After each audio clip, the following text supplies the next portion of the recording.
Hello friends, कैसे हैं आप लोग। I hope you all are doing great. या अगर आप लोग अपने इकोनॉमिक्स क्लास 12th में अच्छा स्कोर करना चाहते हो ना, तो उसके लिए आप लोगों के पास कुछ इंपॉर्टेंट क्वेश्चंस का होना बहुत ही ज्यादा जरूरी है। तो आज मैं आपको chapter wise most important question बताने वाला हूं, जो कि आपके इकोनॉमिक्स क्लास 12th के लिए बहुत ज्यादा यूजफुल रहने वाले हैं।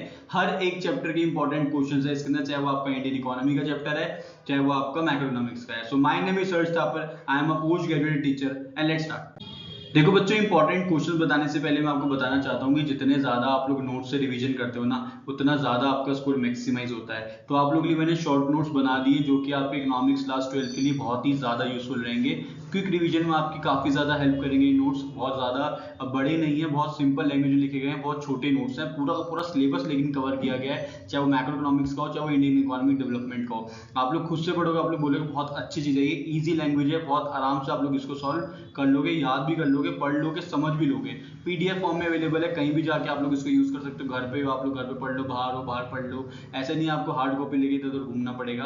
बोर्ड एग्जाम के लिए काफी ज्यादा आप लोगों के लिए यूजफुल रहने वाले हैं। सिर्फ और सिर्फ 149 रुपीज में आपको अवेलेबल करा रहा हूँ। एक पिज्जा के प्राइस से मैं आपको एक ऐसी चीज दे रहा हूँ जिससे आपको जो इकोनॉमिक्स क्लास 12 का स्कोर है वो मैक्सिमाइज हो जाएगा। तो जो भी बच्चे लेना चाहते हैं मुझे यहाँ पे व्हाट्सएप पे कनेक्ट कर सकते हैं। 8800787331। ये मेरा व्हाट्सएप कॉन्टैक्ट है, मुझे यहाँ पे कनेक्ट करो, मैं आप लोगों को नोट्स प्रोवाइड करा दूंगा। अब आते हैं बच्चों चैप्टर वाइज इंपॉर्टेंट क्वेश्चंस की तरफ। पहला जो आपका चैप्टर रहने वाला है वो है बच्चों national income and related aggregates. ये आप लोग यूनिट है, लेकिन मैं इसको एक चैप्टर बोल रहा हूँ नेशनल इनकम को, और साथ में जो इसके दो चैप्टर्स और है रिलेटेड एग्रीगेट्स के वो। तो पहला जो इंपॉर्टेंट क्वेश्चन है बच्चों वो है differentiate between final goods and intermediate goods. बहुत ही ज्यादा इंपॉर्टेंट क्वेश्चन है, कई बार आप लोग के बोर्ड एग्जाम में पूछा गया डायरेक्ट फॉर्म में, कई बार ये पूछा जाता है आप लोगों का इनडायरेक्ट फॉर्म में भी।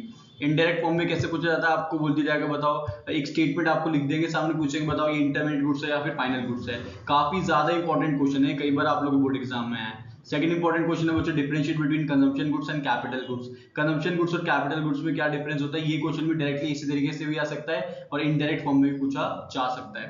थर्ड इंपॉर्टेंट क्वेश्चन है बच्चों explain circular flow of income in two sector economy. Two sector economy में आपको सर्कुलर फ्लो ऑफ इनकम को एक्सप्लेन करना है। फोर्थ बहुत ही ज्यादा इंपॉर्टेंट क्वेश्चन इज जीडीपी या रियल इंडिकेटर ऑफ वेलफेयर। क्या जीडीपी रियल इंडिकेटर है वेलफेयर का या नहीं? बेसिकली नहीं होता है, इसके लिए आपको रीजन देने हैं। How to calculate GDP deflator, next important question है बच्चों आपको जीडीपी डिफ्लेटर को कैसे कैलकुलेट करते हैं। इसके अलावा आप लोग जो नेशनल इनकम के न्यूमेरिकल्स करोगे, इनकम मेथड को पर्टिकुलरली अच्छे से पढ़ के जाना, 2024-25 के लिए मोस्ट इंपॉर्टेंट रहने वाला है ये। नेक्स्ट जो बच्चा आपका चैप्टर है मनी एंड बैंकिंग, इससे जो इंपॉर्टेंट क्वेश्चन है वो है how commercial banks create money. Commercial bank किस तरीके से मनी क्रिएट करता है आपको पता होना चाहिए। नेक्स्ट इंपॉर्टेंट क्वेश्चन है what are the functions of money. Money के क्या क्या फंक्शंस है आपको बताना चाहिए। Primary functions of money, secondary functions of money, सब चीज आपको अच्छे से पता होनी चाहिए। थर्ड इंपॉर्टेंट क्वेश्चन है बहुत ही ज्यादा important question, what are the functions of central bank. Central bank के हर एक फंक्शन को आपको अच्छे से पढ़ना है, समझना है और याद करना है, ठीक है। नेक्स्ट जो बच्चों आपका चैप्टर है वो है determination of income and employment. इससे जो इंपॉर्टेंट क्वेश्चन बनते हैं वो बच्चों explain aggregate demand and it's components. Aggregate demand और उसके कंपोनेंट्स को अच्छे से पढ़ लेना, समझ लेना, याद कर लेना, बहुत ही ज्यादा इंपॉर्टेंट टॉपिक है ये।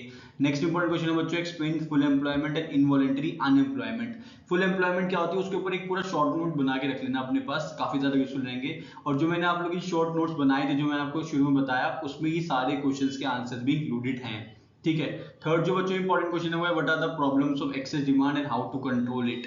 एक्सेस डिमांड की क्या क्या प्रॉब्लम्स होती है, कैसे एक्सेस डिमांड होती है और कैसे इसको ठीक किया जाए। ये तीन क्वेश्चन आप लोग के determination of income and employment से बहुत ही ज्यादा इंपॉर्टेंट है। इसके अलावा एक क्वेश्चन मैं आपको बता रहा हूँ इन्वेस्टमेंट मल्टीप्लायर का।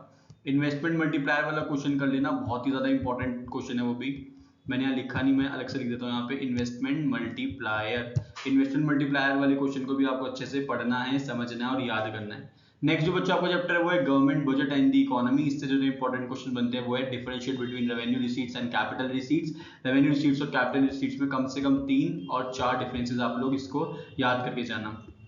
सेकंड इंपॉर्टेंट क्वेश्चन है बच्चों what are the implications of fiscal deficit. Fiscal deficit के क्या क्या इंप्लीकेशंस होते हैं आपको बताने हैं। थर्ड आपका जो इंपॉर्टेंट क्वेश्चन है बच्चों वो है explain the objectives of government budget. Government budget के आपको ऑब्जेक्टिव बताने हैं, 4 से 5 ऑब्जेक्टिव याद कर लेना। डायरेक्ट फॉर्म में भी क्वेश्चन पूछा जाता है और इनडायरेक्ट फॉर्म में भी कई बार क्वेश्चन पूछा गया है। नेक्स्ट जो बच्चों आपका चैप्टर है वो है बीओपी, और जो इससे पहला इंपॉर्टेंट क्वेश्चन बनता है वो है explain manage floating rate system. बहुत ही ज्यादा इंपॉर्टेंट क्वेश्चन है ये, कई बार आप लोग एग्जाम में पूछा गया मैनेज फ्लोटिंग रेट सिस्टम के ऊपर। सेकंड इंपॉर्टेंट क्वेश्चन है what are the components of balance of payment. BOP के क्या क्या कंपोनेंट्स होते हैं आपको पता होने चाहिए। थर्ड इंपॉर्टेंट क्वेश्चन है बच्चों, differentiate between fixed and floating exchange rate system. 3 से 4 differences fixed and floating exchange system में करके चले जाना याद अच्छे से, ठीक है। अब आते हैं बच्चों इंडियन इकोनॉमिक डेवलपमेंट के इंपॉर्टेंट क्वेश्चंस की तरफ। पहला जो आपका चैप्टर है वो है डेवलपमेंट एक्सपीरियंस 1947 टू 1990 और इकोनॉमिक रिफॉर्म्स 1991। कई बुक्स में ये 3 चैप्टर है, लेकिन मैं इनको एक मान के आपको सारे के सारे इंपॉर्टेंट क्वेश्चंस बता देता हूँ। पहला इंपॉर्टेंट क्वेश्चन है बच्चों, what was the condition of agriculture at the time of independence. Independence के टाइम पे यानी कि 1947 में एग्रीकल्चर सेक्टर कैसा था इंडिया का, आपको बताना है। सेकंड इंपॉर्टेंट क्वेश्चन है explain industrial policy resolution 1956। Very very important question, industrial policy resolution 1956। Third important question है बच्चों, what is the role of small scale industries in the development of the economy. Small scale industries का क्या role रहता है आपको पता होना चाहिए। फोर्थ इंपॉर्टेंट क्वेश्चन है explain liberalisation, privatisation and globalisation policy. LPG policy, demonetisation और जीएसटी, तीनों के तीनों टॉपिक्स अपने आप में काफी ज्यादा इंपॉर्टेंट है ये, ठीक है। नेक्स्ट जो आपको चैप्टर रहेगा बच्चों इससे वो इंडियन इकोनॉमी से वो है ह्यूमन कैपिटल फॉर्मेशन। इससे 2 बहुत ज्यादा इंपॉर्टेंट क्वेश्चन बनते हैं। पहला है differentiate between human capital and physical capital. दूसरा explain the role of education in human capital formation. Education का क्या रोल रहता है ह्यूमन कैपिटल फॉर्मेशन में, आपको पता होना चाहिए। नेक्स्ट जो बच्चों आपका चैप्टर है वो है रूरल डेवलपमेंट। इससे जो इंपॉर्टेंट क्वेश्चन बनते हैं वो है what are the problems faced by farmers in marketing. Marketing में क्या क्या ऐसी प्रॉब्लम्स होती है फार्मर्स को जो फेस करते हैं, क्यों मार्केटाइज नहीं कर पा रहे अपने प्रोडक्ट को। फिर आता है what are the sources of credit to farmers. Farmers के पास क्या क्या सोर्सेज है उधार लेने के लिए। कुछ इंस्टीट्यूशनल सोर्सेज होते हैं, कुछ नॉन इंस्टीट्यूशनल सोर्सेज होते हैं। सारे के सारे अच्छे से पढ़ लेना, समझ लेना और याद कर लेना। थर्ड इंपॉर्टेंट क्वेश्चन है बच्चों explain organic farming. Organic farming के बारे में आपको बताना चाहिए और इसके क्या क्या बेनिफिट्स होते हैं वो भी आपको बताना चाहिए। नेक्स्ट जो बच्चा आपका चैप्टर है वो एम्प्लॉयमेंट। इससे बनता है पहला important question differentiate between formal and informal sector of employment. Most important question है, एग्जामिनर कई बार ये क्वेश्चन आपके एग्जाम में पूछ देता है। सेकंड जो इंपॉर्टेंट क्वेश्चन है बच्चों वो है what are the reasons behind unemployment in India. India में इतनी ज्यादा बेरोजगारी अनएम्प्लॉयमेंट क्यों है, उसके रीजन आपको बताने 4 से 5 रीजंस मिनिमम याद करके जाना। नेक्स्ट आता है बच्चों what is labour force and work force. Labour force और वर्क फोर्स क्या होती है, इन दोनों के बीच का डिफरेंस भी याद कर लेना, इनके फॉर्मूले भी याद कर लेना, ठीक है। नेक्स्ट जो आपका चैप्टर है वो है सस्टेनेबल इकोनॉमिक डेवलपमेंट। इससे 2 बहुत ज्यादा इंपॉर्टेंट क्वेश्चन बनते हैं। पहला explain sustainable development and it's benefits और दूसरा explain global warming and it's impacts. Impacts of global warming भी कर लेना, ठीक है बच्चों। नेक्स्ट जो आपका लास्ट चैप्टर बच्चों वो है development experience of India, Pakistan and China. इससे सिर्फ एक ही इंपॉर्टेंट क्वेश्चन बनता है वो है compare the development experience of India, Pakistan and China.